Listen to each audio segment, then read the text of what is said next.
Hello' everyone, welcome back to my YouTube channel. সকলোকে স্বাগতম জনাইছোঁ মোৰ আন এটা ভিডিঅ'লৈ। আৰু আজি মৰ্ণিংটো ষ্টাৰ্ট হৈছে যাক বৰষুণে। এয়া দেখিছেনে, ফুলবোৰে বৰষুণ পাই কিমান ভাল পাইছে। তাহাঁতি বৰষুণ নোহোৱাৰ কাৰণে বহুত দিন ফুলিবলৈ এৰি দিছিলে, একেবাৰে শুকাই গৈছিলে। আজি তাহাঁতি বৰষুণ পাই নতুনকৈ প্ৰাণ পাই উঠিছে। আৰু তাহাঁতক আজি গা ধোৱা নিচিনাই হৈ গৈছে বৰষুণৰ পানীৰে।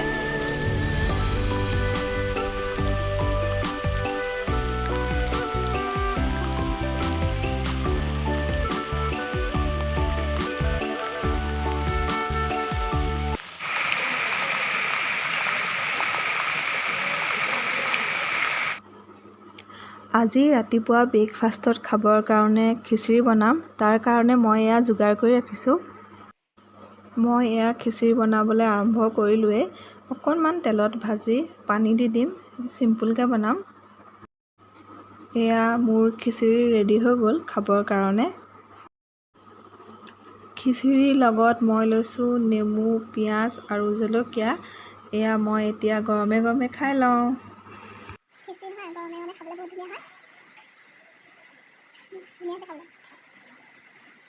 খিচিৰি খাই থকাৰ মাজতে আপোনালোকক কথা এটা কওঁ যে আপোনালোকৰ মোৰ ভিডিঅ'বোৰ চাই কেনেকুৱা লাগে সেইটো আপোনালোকে কমেণ্ট কৰি জনাব। আৰু আপোনালোকৰ কমেণ্টবোৰ মোৰ কাৰণে খুবেই দৰকাৰী।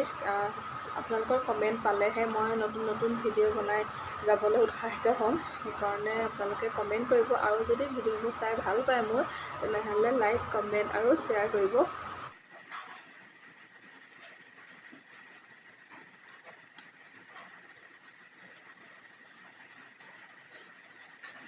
এভৰিৱান, আজি জানেনে আমাৰ ইয়াত বৰষুণ দি আছে। আপোনালোকক ৰাতিপুৱা দেখুৱাইছিলোঁ। ইয়াত মানে আচলতে যোৰহাটত আমাৰ ইয়াত বিশেষকৈ একেবাৰে বৰষুণ নাছিলে।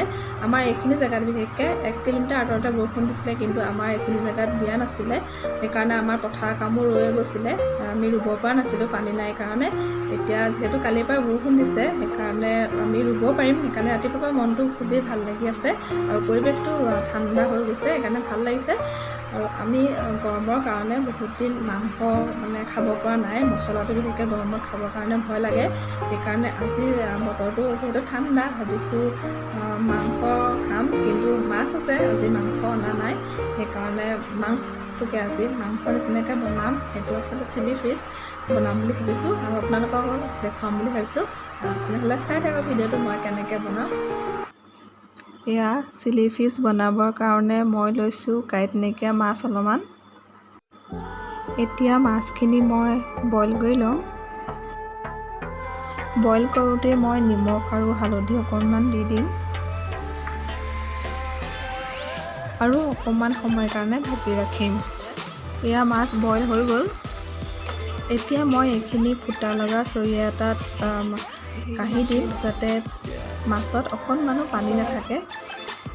মাছখিনি ধুনীয়াকৈ বইল হৈ গ'ল আৰু ইয়াৰ পৰা বহুত তেল ওলাইছে। এয়া দেখিছেনে? বইল কৰা মাছখিনিত মই দিম এতিয়া অকণমান মিট মছলা এচামুচ আৰু দিম ধনিয়া এচামুচ আৰু দিম জিৰা গুড়ি এচামুচ।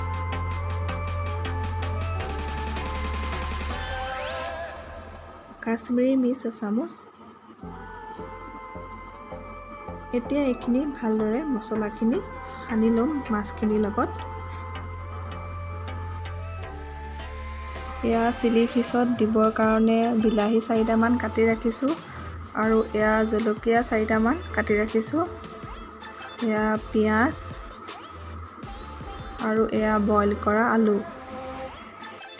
এয়া আদা আৰু নহৰু গুচাই ৰাখিছোঁ। এইখিনি মই এতিয়া অকণমান খুন্দি লওঁ।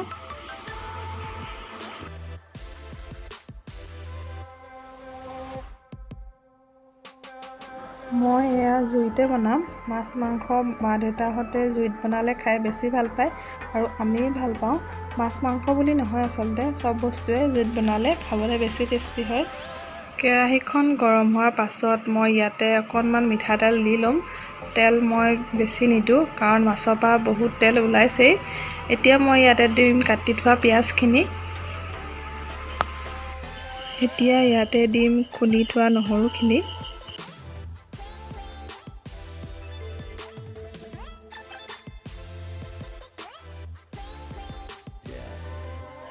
এতিয়া দিম কাটি ৰখা বিলাহী আৰু জলকীয়া।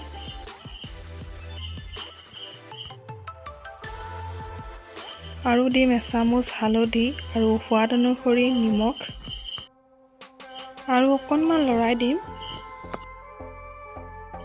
এতিয়া বইল কৰি থোৱা আলুখিনি ভালকৈ পিটিকি ল'ম হাতেৰে যাতে গোটা হৈ নাথাকে। এতিয়া আলুখিনি বিলাহীৰ লগত ভালকৈ ভাজি ল'ম। ইয়াত আৰু মই বেলেগ মছলা ব্যৱহাৰ নকৰোঁ কাৰণ মই বইল মাছখিনিৰ লগতে মছলাখিনি দি দিলোঁ। এতিয়া দিম জোখমতে অলপমান পানী।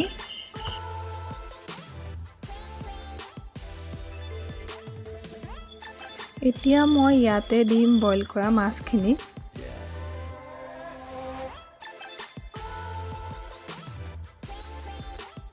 আৰু 10 মিনিটমানৰ কাৰণে ঢাকি ৰাখিম।